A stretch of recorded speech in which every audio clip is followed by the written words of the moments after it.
Okay, I can only hope that this is working. I can only hope that this is working. Yep, we're here. It was just giving me some issues. I thought I wasn't going to be able to make this live stream happen tonight because this thing was acting a fool. Let's see here. Update, upload, go live. That's what I need to click on. Go to the live. Let's see.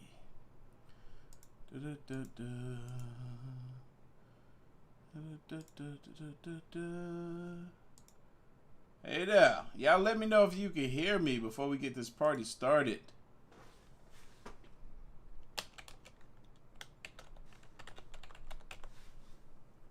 Oh, that's why. Maybe the title was too long, I guess. I don't know. I'm just gonna leave it alone. Just leave it alone. See a bunch of highs. See a bunch of people saying hello. Yep. So they can hear me. Good to know. Good to know. We are here. We are live. If you saw, I posted on Twitter earlier today that I wanted to listen to some Mr. Ballin tonight. Sorry I'm late. I had a friend in town and a bunch of us went to go eat dinner with her. So we went and did that. Then we went and got some dessert afterwards. Got me a tiramisu. I haven't eaten it yet, but I got it. Might eat it after this. I shouldn't, but I will because I bought it with my monies and I want to eat it. But yeah, we're here. And it's time for some Mr. Ballin. He got a newer one out. It's about 35 minutes long, so hope y'all already used the bathroom and grabbed your snacks because we're going to be here a little while. This one is titled, He Experienced the Worst Medical Screw-Up Ever. Now, I heard some bad stories, like people losing scalpels and different tools and stuff inside of patients after doing surgeries, but what could have happened to this man here? Mr. Ballin probably going to tell us a couple of stories, but I'm definitely curious to hear what's about to unfold with this one. Yeah, boys, girls, ready? I'm ready. Give it to us, Mr. Ballin. The truth is stranger than fiction, and today we're going to look at 3 stories that Wait. How could I be ready when I forgot to do what up, AOK Mafia? It's your boy Artofkickz, and just like that, we back with another one. Man, see, look, the stream being thrown off and messing up and not letting me dang on start this stream. I thought I was having all kinds of technical difficulties. I was, but I got it working, and it threw me off. Forgot my intro. I'm sorry. But we're here. We did it.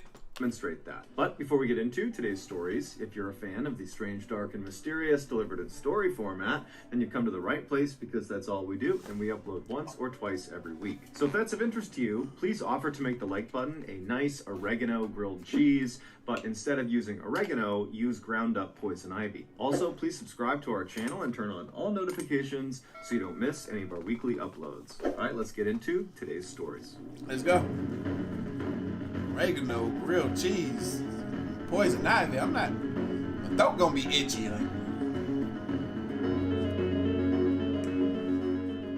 In the late 1800s, a deadly phenomenon was occurring in America. Fire departments were beginning to use these large safety nets that resembled these huge circular stretches of canvas to try to save people that were stuck in burning buildings. During a multi-story fire, these firefighters would show up and they would get out this big net and they would all take up positions around it, holding on to the edges, and then they would move it directly underneath one of the windows of the burning building, and then they would call out to the people inside to jump out of the window onto the net. And then when they jumped, the firefighters would make sure to maneuver the net to try to catch the person right in the middle, breaking their fall and saving their lives. However, the deadly phenomenon was that these people who were stuck in these buildings were more afraid to make the jump onto the net than they were of the fire. And so despite the firefighters' constant urges to please just jump, they would stay put and they would die in the fire. And so fire departments all over America wait. Sorry, I gotta go back. Wait, he needs to explain that again. Why would people choose to not jump? Middle, breaking their fall and saving their lives. However, the deadly phenomenon was that these people who were stuck in these buildings were more afraid to make the jump onto the net than they were of the fire. And so despite the firefighters' constant urges to please just jump, they would stay put and they would die in the fire. And so fire departments all over America were... I think I may understand why that is, because I'm over here trying to think what would be the reason why someone would be more afraid to jump and potentially have their life saved by jumping onto this trampoline looking thing rather than staying behind and just letting that fire take them. That thing does look relatively small, and if you're not coordinated enough and you just jump out this building, you might miss and splat and hit that dang on ground, and that's gonna suck big time. I kind of get it. Desperately trying to find ways to educate the American public about the relative safety of these nets. That certainly making this jump is a better bet than staying in an actively burning building. I think what they end up doing, because I think I used to think about this when I was a kid, when you see old movies and old cartoons, and they would always show this net thing, but it was always relatively small in comparison to what they would use today. If they needed to let people jump out and catch folks, we got these whole things that, deflate or inflate. So yeah, they came up with a solution, a better one than the one they had before. But despite their efforts, Americans were still staying put in these buildings and dying unnecessarily. In 1883, which was around the time of this deadly phenomenon, a diving instructor working out of Washington, D.C., named Robert Odlum, heard about this issue, and he thought to himself, if Americans just maybe saw someone make the jump successfully, they wouldn't be afraid anymore. And since Robert was a diving instructor and so was very comfortable jumping from heights, he thought, well, who better to make these demonstrations than me? And so, in collaboration with several Washington, D.C. fire departments, Robert began hosting these demonstrations where he would leap out of multi-story buildings onto the... You see that? This is prime example of what I'm talking about. So, looking at these firefighters down here, and you see them holding this net, ready to catch somebody that's no bigger than the net themselves, you would think, oh, heck no, I'm not about to jump out this building. I'm supposed to land on that. No. Heck no. There's no way I'm going to land on that. I'm going to bounce off that thing if I do touch it, and then I'm going to end up on the ground in broken pieces. No, I'm not. Safety net. And very quickly, these demonstrations began attracting very big crowds. Of course they would, because he was smart with his idea to do these demonstrations so that people can see somebody actually successfully jumping out of a building. Very, very smart idea, but at the same time... But not because they wanted the education of the event.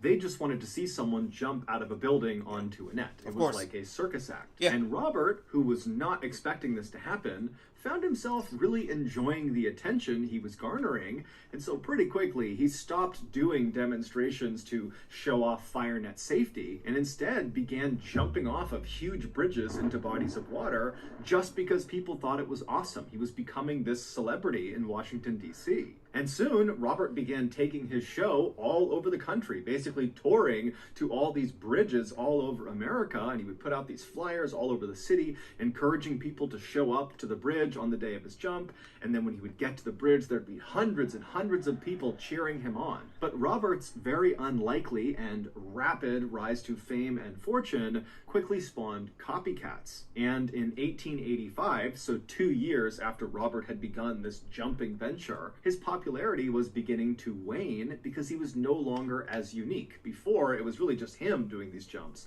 and now he was kind of a commodity. And so, feeling desperate to become relevant again, Robert thought to himself, I gotta do something that sets me apart from all the other bridge jumpers. I gotta do something that nobody else has done. That way I can once again become the bridge jumper. And it just so happened there was a bridge that had recently been constructed in New York called the Brooklyn Bridge that was massive.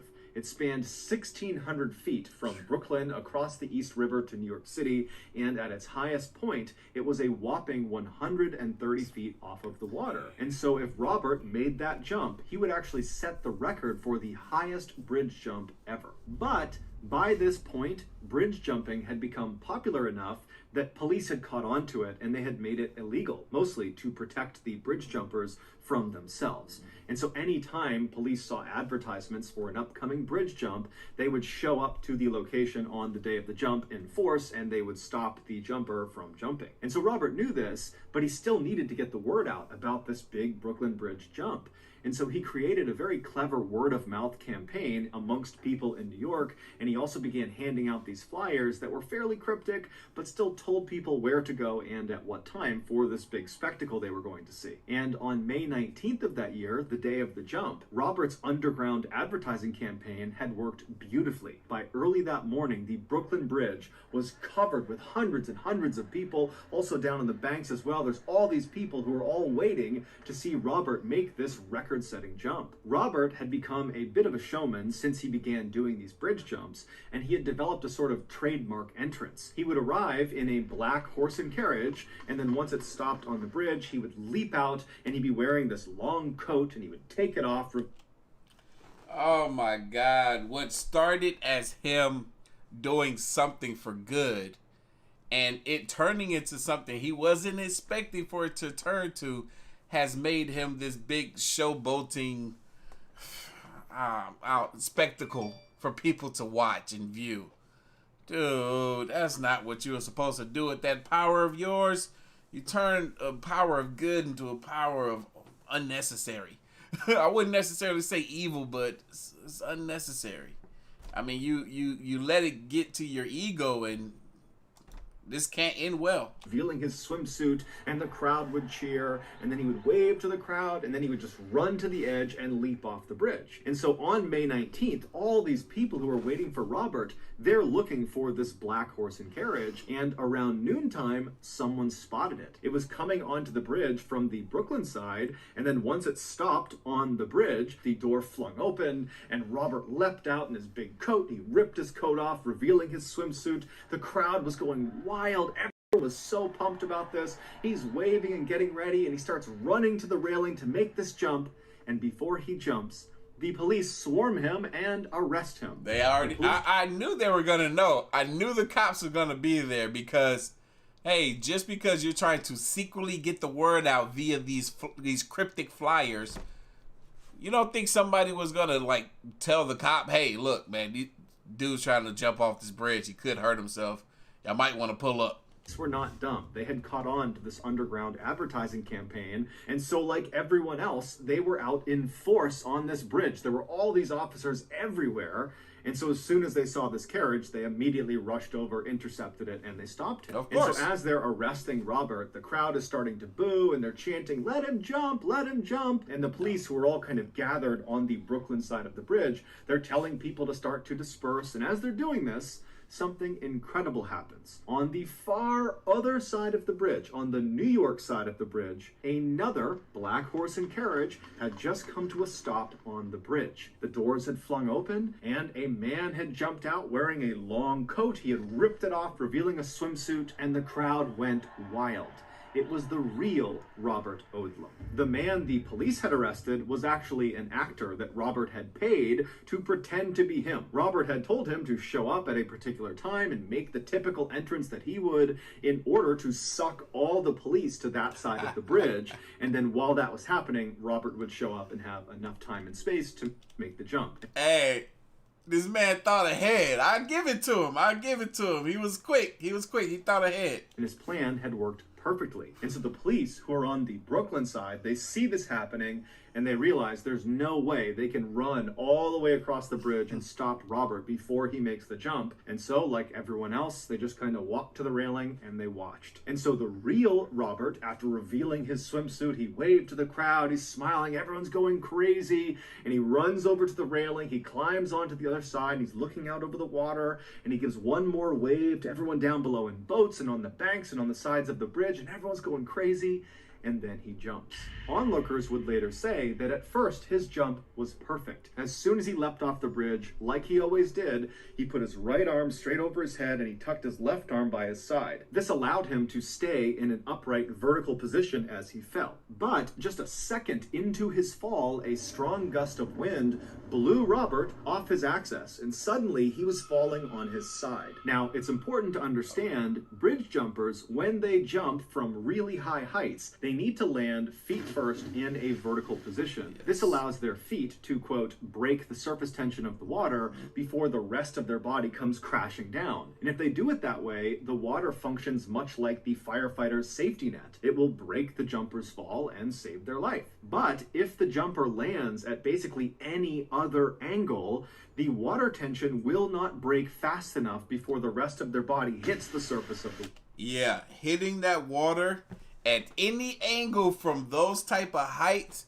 you might as well be falling down and hitting concrete ground. That junk can break your bones just hitting water like that, and your body is flat. Water, and so the water, instead of functioning like a net that will save them, will actually function like concrete. So after this gust of... He used the same terminology. I can't even talk.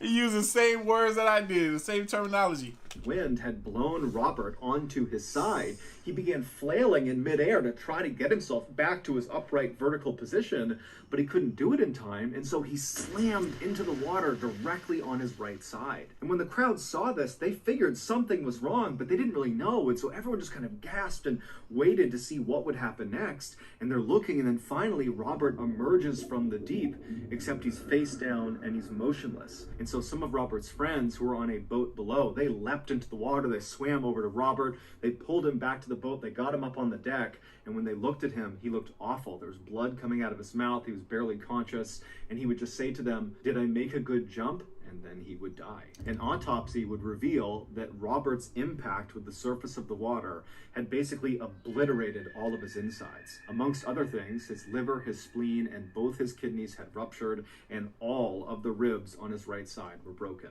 Oh my God! You see?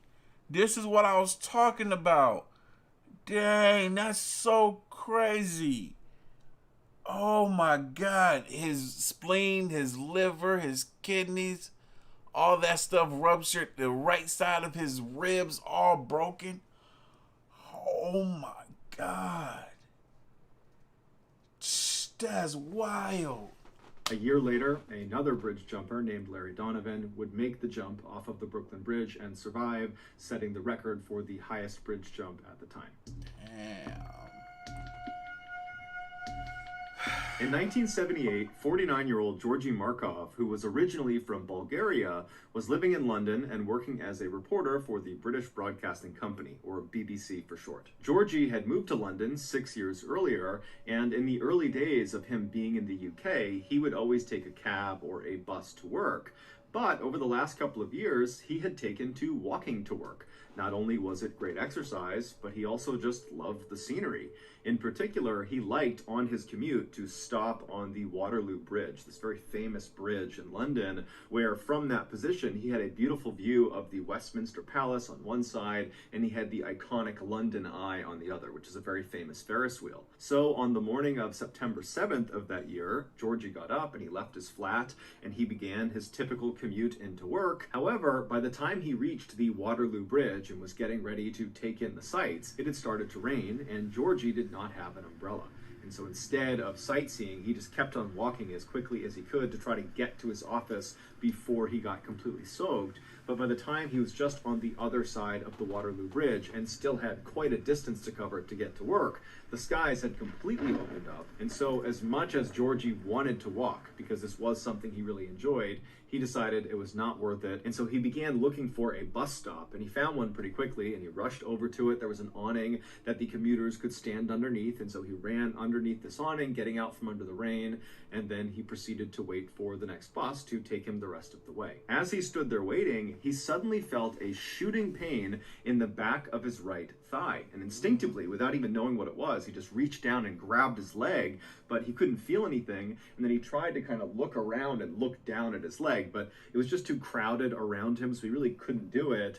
And so he's standing there puzzled, still grabbing at his leg, wondering what could have caused pain. And the only things he could think of were, maybe someone near him had a pen or a pencil out and they accidentally poked him, or maybe it's some sort of bug that bit him, a spider or a bee or something. He didn't know, but there weren't that many scenarios that made sense to him. But before he could spend very much time dwelling on what had caused this, the bus arrived and Georgie turned around, he hopped on board, and by the time the bus pulled up in front of his office building and he had gone through the doors of the BBC, Georgie had effectively forgotten about this pain in his leg. But when he got up to his actual desk and sat down on his chair, when the underside of his thigh made contact with his chair, it sent that shooting pain into his leg, and immediately he noticed it. It was almost like he had a splinter stuck in the back of his thigh, and by pressing it down on the seat, it was driving that splinter deeper into his leg. And so Georgie stood up immediately, and he's grabbing at the back of his leg, and he's kind of craning his head to look down at the back of his leg, but he doesn't see anything there. And so he's standing there wondering what he should do. He's got a really busy day ahead of him, and he's thinking, should I maybe go to the bathroom and see what this is? But then he tells himself, you're overthinking it. This has got to be something minor. I need to get to work. And so he sat back down in his chair, being very careful with his right leg when he placed it down so as not to press too hard on the spot that hurt. And then he just got to work. And over the course of several hours, even though he knew there was kind of a dull, aching pain in the back of his leg, he mostly forgot about it. He was just doing his job. But by the second half of the day, in the early afternoon, the pain in his leg had become so excruciating that Georgie was literally gritting his teeth and sweating profusely in order to try to ignore the pain. But at some point, it just became too much. He couldn't focus on work, and so he stood up, he left his desk, and he walked down the hall, and he went into the single stall bathroom. And once he went inside and he shut the door behind him, he pulled his pants down and turned around and looked in the mirror to use the reflection to look at the back of his leg. And right away, there was a little bit of a relief there, because what he saw was a little bit of redness, a little bit of swelling, but nothing significant. It looked very much like someone must have hit him with a pencil by accident, or maybe it was a bee sting or a spider bite or something, but whatever it was definitely minor, at least in Georgie's mind. And so he pulls his pants back up, he tucks his shirt back in, he leaves the bathroom and goes back to his desk. And then he sits down, and despite this intense pain in his leg, he's convinced himself it's no big deal, and so he just kind of grits his way through the rest of his workday. When he finally got home again and walked through the door, Georgie's wife looked at him and was like, "What's wrong with you?" He was so pale, he was sweating profusely, he looked awful. And so he told her about what had happened with his leg, and he was still trying to kind of write it off. But she told him, "Georgie, you are sick, there's something wrong, we have to go to the hospital right now." And so at this point, Georgie was miserable, and so he agreed to go. And so the pair, they made their way over to the emergency room at the hospital. They go inside, and a doctor pulled Georgie into an exam room and said, "Okay, tell me what's going on. Why are you here?" And Georgie would explain how in his morning commute, he had stopped at this bus stop and then felt this shooting pain. And then he told the doctor, "I'm pretty convinced this is someone who might have accidentally jabbed me with a pen or a pencil, or it's a bug bite, a spider bite. I don't know what it is, but I'm convinced it's something minor." And so the doctor, he hears this, and he asks Georgie to stand up, pull his pants down so the doctor can get a look at the site. And so Georgie does. He gets up, he drops his pants, and then as the doctor bends down and begins looking at the back of his thigh, Georgie kind of turns around and looks down, and he's shocked at what he sees. Even though he does not have a full view of the back of his leg, it's obvious that the swelling and redness on the back of his leg has grown exponentially. It looks totally horrible. And so after a couple of minutes of the doctor looking at the back of his leg, the doctor stands up and looks puzzled and tells Georgie, "Hold on a minute, I need somebody else to get a look at this." And so the doctor goes out into the main hall, he comes back with another doctor, and that doctor comes over, he bends down, and he looks at the back of Georgie's leg as well. And after the two of them kind of talk to each other and they're looking at the back of his leg, they stand up and they walk around and they're facing Georgie now, and they say, "Okay, this is going to sound totally weird, but when you were at the bus stop, before you felt the pain in your leg, was anyone around you holding a snake or a reptile? I know that sounds crazy, but the mark on the back of your leg looks exactly like a venomous bite." So Georgie's like, No, I didn't see anyone with snakes or reptiles. There was nothing out of the ordinary about what was happening around me. Did this man get bit by a freaking snake, dog? And not know it? I feel like I would know if I got bit by a snake, but heck. What? Joshua, we appreciate the don't know, baby. We in here. Happy hump day.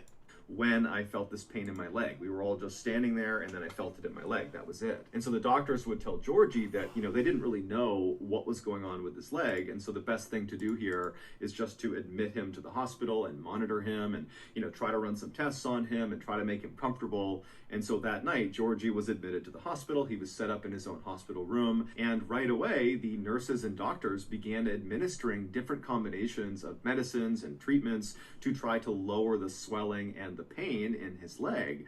But it just seemed like nothing was working. And so all night, his condition seemed to get worse, not better. And then the next day, when he woke up, his leg was much, much worse. It was extremely swollen. It almost looked like a balloon that had been completely filled. It was very red. And Georgie himself was also beginning to lose touch with reality. He had become convinced that someone had tried to kill him, and that was why he was so sick. And this delusion of his got so extreme that he was afraid of his doctors and nurses. And so it became a big challenge trying to help him because he was effectively fighting them off. By the next day, Georgie's condition overall had become critical. He was very clearly on the brink of death, and his mind was effectively gone. Oh my goodness. What snake, if a snake did bite him, what snake bit him that causes this stuff to happen so quickly? Could you imagine, like, regular work day, you're perfectly fine. Next thing you know, you got a shooting pain in your leg, foot, ankle, and arm. One of those places, because you got bit by a snake and you didn't even realize it. The next 2-3 days, worsens to the point where you're about to lose your life. Luckily, I don't know what year this is dated, but luckily we have enough technical advances to where we may be able to administer a quick enough antidote, if they can find out which antidote you need, and get this thing situated. Because, like, also take a note of the fact that if he did get bit by a snake and didn't see him get bit by a snake, how would they even know what antidote to give him? Like, I would feel like you would need to know that information to present to the doctor if you do get bit by a snake. You know what I'm saying? You got to know what kind of snake it was. But he didn't never see it, if there was even a snake. But the doctors and the nurses really had no idea what was going on with him, and so there was nothing they could do to help him. And then on the last day he was in the hospital, the third day, Georgie would die. His body just shut down. Given the strangeness of Georgie's death, his body was sent for an autopsy to figure out what had caused that leg pain, because that seemed to be the trigger that ultimately killed him. And sure enough, during the autopsy, the coroner made a surprising discovery. Buried in the back of his right leg, right underneath the site that was where he felt the pain, was this little piece of metal. It was so small, the coroner actually almost didn't see it. But when he did see it, he put it under the microscope, and what he saw was this obviously man-made metallic disc that had these two small reservoirs drilled into it. And so they sent this disc off for further testing, and what they discovered was there was ricin residue inside of those two reservoirs. Ricin is an extremely powerful poison. It is more lethal than cyanide, and it has no antidote. And the symptoms of ricin poisoning often look like the symptoms of other diseases or illnesses, and so it's very difficult to diagnose. And so as a result of these factors, ricin is a very popular poison for assassinations. And the belief is that that is exactly what happened to Georgie. He was assassinated. But to this day, we don't actually know who assassinated him. However, the running theory is that Georgie, who was a reporter for the BBC, he covered politics, and he often spoke very critically about the Soviet Union.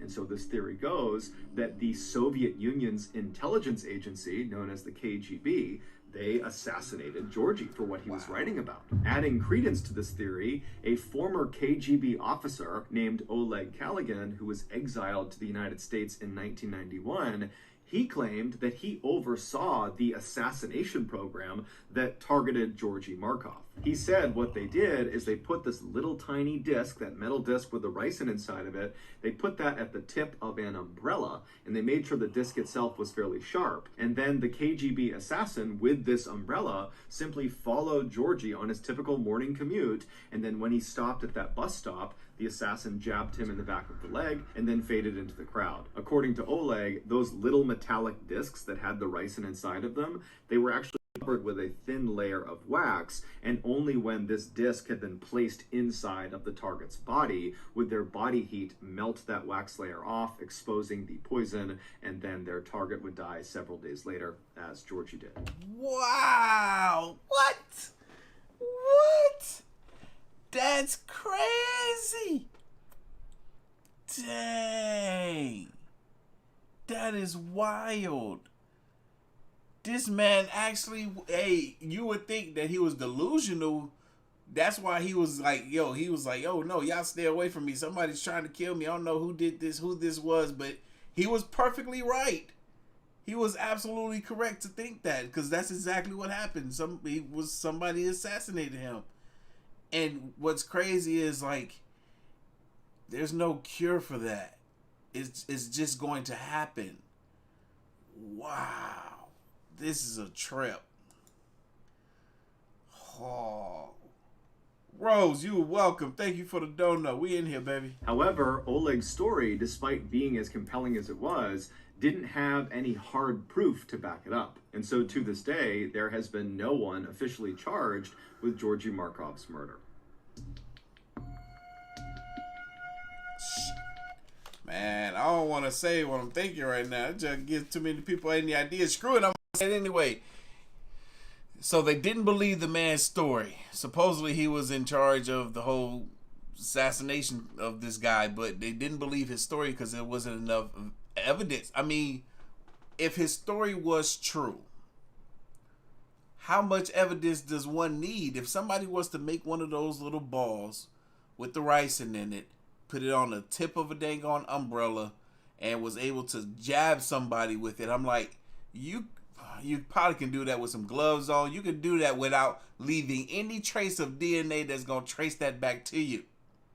That, woo, crazy. In 2006, 73-year-old Sherman Sizemore was the definition of a man's man. He looked familiar. He had spent the bulk of his adult life doing one of the most dangerous jobs in the world, mining for coal in West Virginia. And while he was a coal miner, he apparently had lost track of the amount of times he had nearly been killed from mine shaft collapse and gas leaks. Later on in life, after his kids had all grown up, he had retired from coal mining and become an ordained Baptist minister. And despite his harrowing backstory and burly, intimidating appearance, he was known to be incredibly gentle and very calming to his parishioners. He was also known to be an incredibly devoted grandfather, to the point where if there was a chance to spend time with his grandkids, he would basically throw all of his responsibilities out the window to do that. But in January of that year, something changed in Sherman. He went from being this pillar in the community to being a deranged, paranoid lunatic. It all started on the afternoon of January 19th. Sherman and his wife Ruby were sitting in their home alone on the couch, just kind of doing their own things, when suddenly, out of the blue, Sherman just starts screaming as if he sees something in front of him that's terrifying him, and his screams startled Ruby so that she started screaming, and so she looks at her husband, and he's still just looking straight out ahead. He's terrified of something in front of him, and so Ruby looks from him to where he's looking, and there's nothing there. And so she turns back to her husband and she's like, "What's going on? What are you screaming for? What are you so scared of?" But Sherman wasn't able to speak. After he stopped screaming, he just continued to look straight out as if whatever had terrified him had him in this trance where he couldn't look away. And so his eyes are wide, his mouth is open, his face is going white, he's starting to sweat, and Ruby's starting to panic. She has no idea what's happening with him. And so eventually she just holds on to him and says, "Come back to me, come back to me." And Sherman at some point would. He kind of broke out of his trance. And he looked at his wife and he just says, "You can't leave me or they'll kill me." Ruby has never seen behavior like this this in her husband ever. This is a completely different person she's interacting with, and so she has no idea what to do. And so instead, she just kind of holds on to Sherman and prays that he doesn't start acting like that again. But that didn't happen. All day long, periodically, he would just start screaming about something that Ruby couldn't see. Now, Ruby did consider calling 911 and getting medics out there, but his behavior was so unusual, and he was normally such a rock who was so competent, who was so healthy, that she didn't want to. She felt like he would just kind of get through this, that if they can just get through today and get into tomorrow, that he would be better. And so she just all day was comforting him and just dealing with these episodes. And then finally they got into bed that night, and Ruby's thinking, thank goodness, we're going to wake up tomorrow and things will be better. But when she woke up the next morning, it was very obvious Sherman had not slept at all. He was looking straight up at the ceiling. He looked worse than the day before. It was obvious that he was not back to normal. And so Ruby called the rest of the family and had them come over to figure out what they were going to do. But when Sherman found out his family was coming to his house, he told Ruby they can't come inside.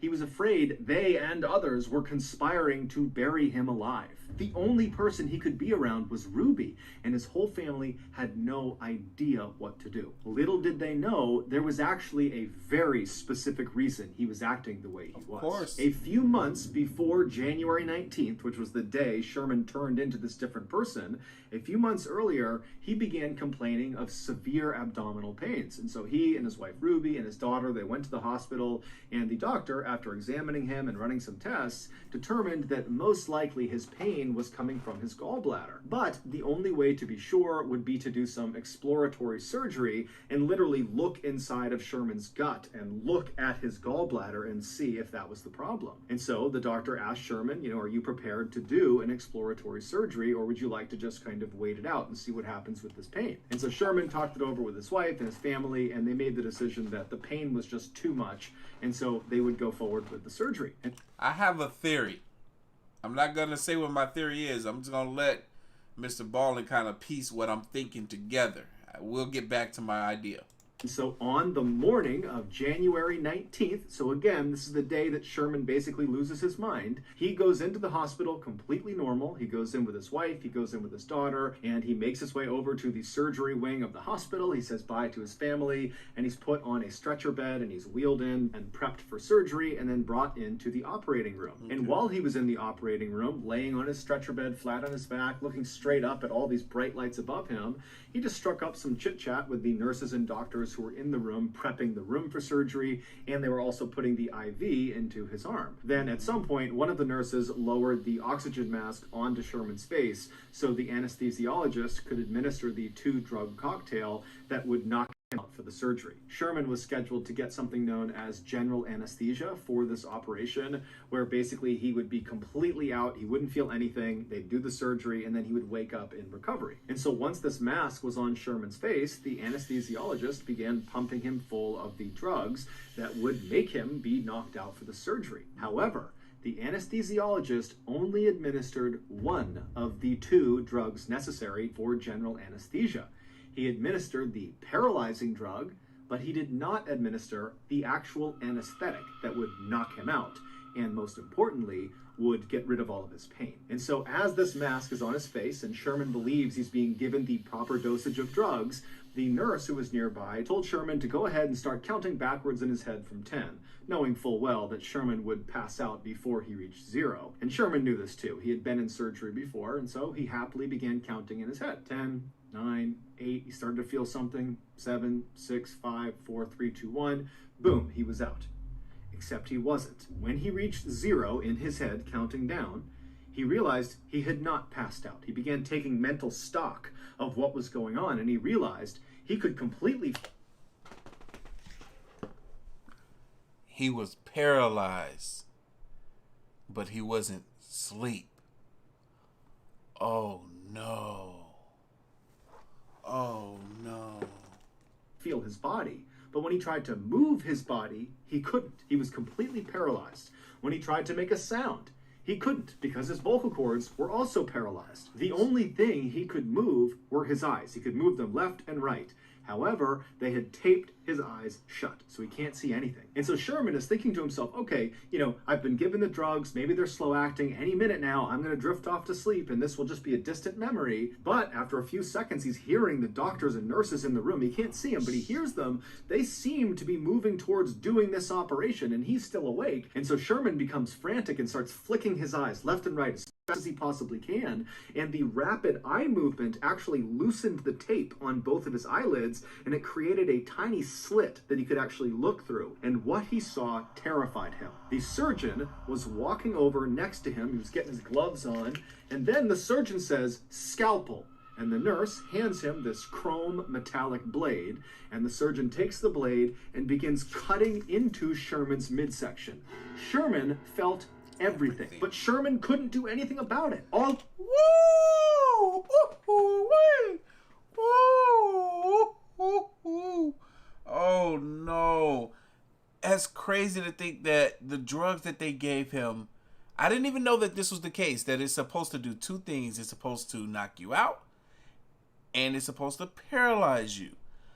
I didn't know that it was two separate things that they had to give you or administer to you all at once in order for them both to have the same effect, or not the same effect, but in order for them to both be effective at the same time. I didn't know that was the case. I'm just learning this right now. So he was only administered the one drug that will paralyze him, but he still sat there and felt everything. Oh my God. Woo! That kind of reminds me, I think my mom said she had that same experience when she was giving birth to me. They ended up having to cut her open, and she said when they gave her the drugs or whatever, I think it was supposed to be like to knock, I think it was the same thing. She said that she felt everything. He could do was rapidly flick his eyes left and right in hopes one of them would see that he was awake, that he was feeling this. But no one was paying attention to his face, so they didn't see his eyes moving around. And so the surgeon continued to cut into his midsection until he had cut out a fairly significantly sized hole, at which point the surgeon hands the scalpel to the nurse and says, "Clamps," at which point the nurse hands him what looks like a torture device, and the surgeon proceeds to use these clamps to pin segments of Sherman's skin that has just been cut open to his body to basically keep the hole open. And then the surgeon began tugging on the outsides of this hole in Sherman's midsection, making sure it was big enough that he could actually get a good look into his body. And every little tug is sending lightning bolts of pain into Sherman's body. Oh my God, I couldn't imagine.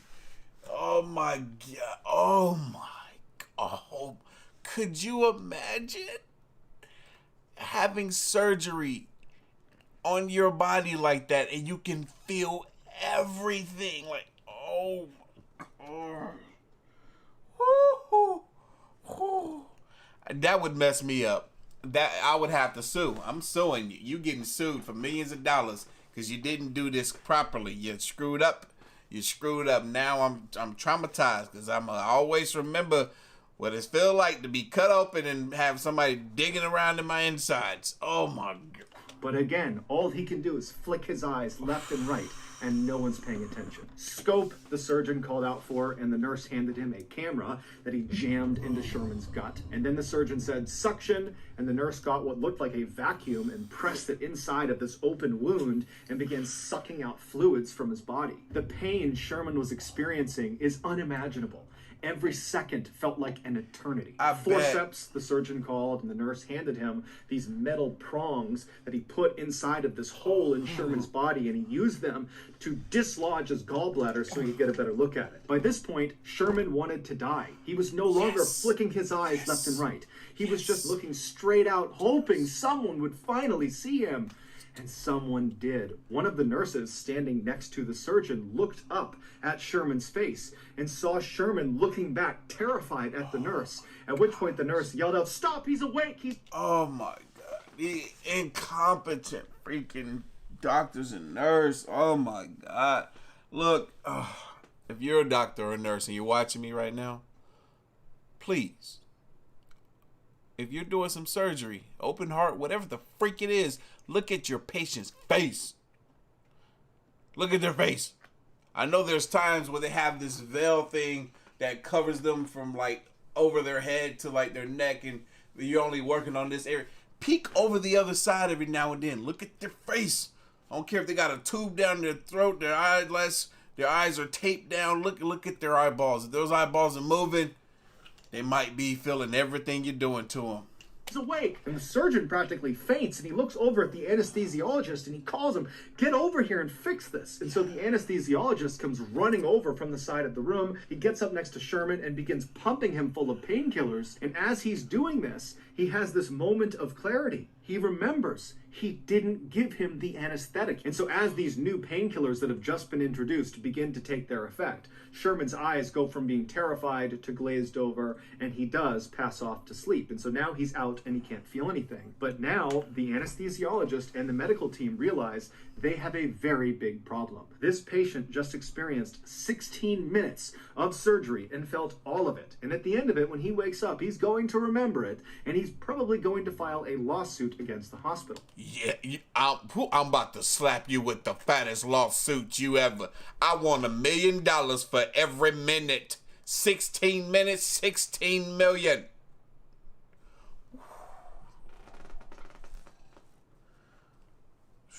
And so a decision was made. It's unclear if the anesthesiologist acted alone or if the entire team was in on this. But regardless, the anesthesiologist administered an additional drug after giving all these painkillers. This additional drug was called midazolam, but it's better known as the amnesia drug. And like its nickname implies, anyone who gets it will forget what has just happened to them. And so the... I knew it.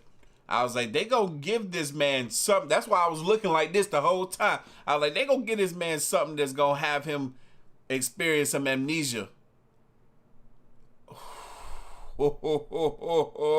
I knew it was coming. I didn't even know there was a drug on the market that can give you amnesia like that. And like Mr. Ballin said, we don't know if the anesthesiologist acted on their own by giving him this drug, or was the whole staff in on it. I bet you it was all of them. I bet you it was all of them. They was all in on that mess. Because they knew they was about to get it. He was about to get that surgery for free, any future surgeries for free, and he was going to get that check. The idea was by giving him this amnesia drug, he won't remember the trauma he had suffered through during the surgery, and so wouldn't file a lawsuit. And so after he was given this drug, the medical team, they went back to doing the surgery, they completed it, and they got him back out to recovery. And oh my God, I know. I think rewinding back in my head, the beginning of this story where he was at home chilling with his wife and just would scream and stare straight out.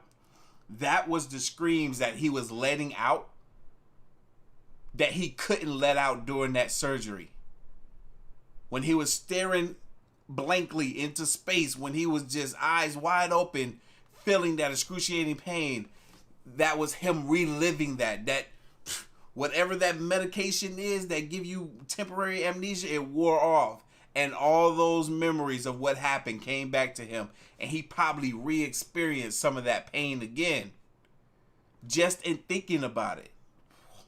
And when Sherman woke up in recovery, he did not remember what had happened to him inside of the operating room, at least not consciously. Those horrible 16 minutes had been implanted on Sherman's subconscious. Basically, his body recognized that he had experienced extreme trauma. However, the amnesia drug wiped away the memory of how he received that trauma. So there's this big disconnect in his memory. And so when... Oh my God, this is messing with my brain right now. Oh my God. Y'all, as someone who studied the subconscious mind for years, because I was so fascinated by how it controls and dictates us when we don't even recognize or realize it. As someone who has studied it on my own, this bit of information completely really changes a lot for me, because it has never processed in my mind that you can experience a trauma but have the memory of that trauma completely wiped out of your membrane, your memory, but your subconscious still realizes it and recognizes it as being an incident that once occurred within you or to you. That is mind-blowing to me, that the subconscious continued to store that when his conscious mind, it had been erased. What? Sherman came to in the recovery room, he immediately sensed something was horribly, horribly wrong.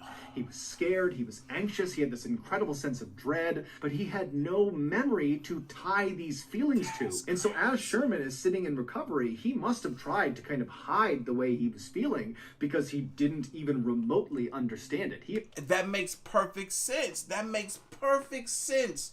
This drug should not even exist. This drug should not even exist. All right, so understanding the fact that he experienced what he experienced immediately after the surgery was done, feeling fear, feeling dread, knowing something was horribly wrong, that makes perfect sense to me as to why it was stored in the subconscious mind. Oh my God, that now it makes sense. Had been completely happy and normal going into the surgery, and now a couple of hours later he's a complete mess. And so he leaves the hospital that day on January 19th. He goes back to his house and he sits on the couch with his wife, and as he's sitting there, suddenly these horrible feelings he's having, they become too much, and he basically has a panic attack, and he starts screaming out, and he's terrified of something, but he doesn't know what it is. And then over the next couple of days, he began having these flashbacks where he would access the actual 16 minutes of torture he went through, but when he would see someone cutting into him and opening his chest up and sucking things out of it, he didn't think that happened to me, and that's why I feel this way. Right. Instead, he thought it was just this horrible nightmare that he couldn't escape from. And so his family did eventually start getting doctors and psychologists and all these people involved to figure out what was wrong with him. But before they could figure it out, the whole situation had just become too terrible for Sherman. And so on February 2nd, just 2 weeks after he came out of that surgery, he would take his own life. His family was unbelievable. I had a feeling that was the case. I had a feeling that was the case. Only 2 weeks. Unbelievably heartbroken. It didn't seem real that this had happened. And so they would continue to dig and figure out what went wrong. Oh my God. I don't understand how they couldn't put two and two together sooner. I'm pretty sure you guys are just as frustrated hearing this as I am, because he exhibited that fear, that pain. He showed that the same day of his surgery. I'm thinking it's like 2-3 months later. Then it just clicked back in his head. Not consciously, but subconsciously, I'm thinking it just clicked back in his head. And that's why they can't piece that something happened during that surgery that has caused him to be this way. I would have immediately went to that. I'm like, yo, my wife was fine until she came back from the surgery. What did y'all do to her? I would have got answers that quick. Because they would have told me, I'm like, no. I don't care what y'all say y'all did to the body. Y'all did something to her mind too, because otherwise she wouldn't be acting like this. What kind of drugs did you administer to this woman? Darn it, I hate that they didn't piece that together sooner. But you almost got to also think, had they found out immediately what had happened to him, would it had prevented him from taking his own life? Right? Would it have prevented him from taking his own life? Because maybe, just maybe, it could have gave him some clarity. It's like, hey, look, you're not losing your mind. These premonitions that are coming to you really happened. Sorry, we didn't administer the right doses of drugs to you, and you were awake for that surgery, and you felt everything that you felt. We're so sorry. Maybe he would have been at peace with that information. But man, oh my God, this is some information that I have to store in my freaking knowledge of the subconscious mind. And they would finally get their hands on the medical report from the gallbladder exploratory surgery on January 19th. And after giving it to another doctor to look over, this doctor discovered that Sherman had in fact experienced 16 minutes of something known as anesthesia awareness, where you are awake or feel a portion of your surgery. And shockingly, this happens to 20,000 people a year. I didn't know it was 20,000. Excuse me. I didn't know it was 20,000, but I knew it was way more common than it should be. However, Sherman's case, forgetting the amnesia drug, just literally what he went through, 16 full minutes of this really intensive surgery that he felt, that is an absolute rarity. That does not happen very often. Sherman's family would go on to sue the hospital, and they would be awarded an undisclosed amount of money from the hospital in 2008. So that's going to do it, guys. If you got something out of today's episode and you haven't done this already. Wow, that happened the same year I graduated high school. 2006 is when that happened to him, man. Oh my God. That is so crazy to think that immediately after his surgery, when he came to, he felt this pain, this confusion, this fear, this terror. He felt all of that. Immediately he knew something was wrong, but he didn't have any memories to tie to the feeling that he was currently experiencing. But the subconscious, because it's a magical place, the subconscious stored all of that information. And when it was ready to deliver it to him, it just, oh my God. Whew. I feel so bad for him. Feel so bad for him, man. That whatever that settlement that they disclosed or, that they decided on, it wasn't enough. It could have been $1 billion. It wasn't enough. Not for this great, fantastic man to have lost his life in the way that he did, to have gone through and experienced the stuff that he did. It wasn't enough. It wasn't enough. His life had no price tag on it. It was valuable. But man, goodness gracious, this is a crazy story. Had me all over the place. I couldn't even barely get my words together correctly. Well, y'all know what time it is, man. Y'all like this live stream. Hit that like button. Hit that subscribe button. Stay tuned for more. As always, the link to the video is going to be down in the description box below. If you haven't already, make sure you follow your boy on the gram and Twitter at Artofkickz. And I'm going to catch you beautiful people in the next one. See ya. Shout out to Christopher too, man. Always sliding through in your boy. Wow. Hit that like I can't talk. Hit that like button on the way out. But stop playing. Hit that like button on the way out. I'll catch y'all later. Bye.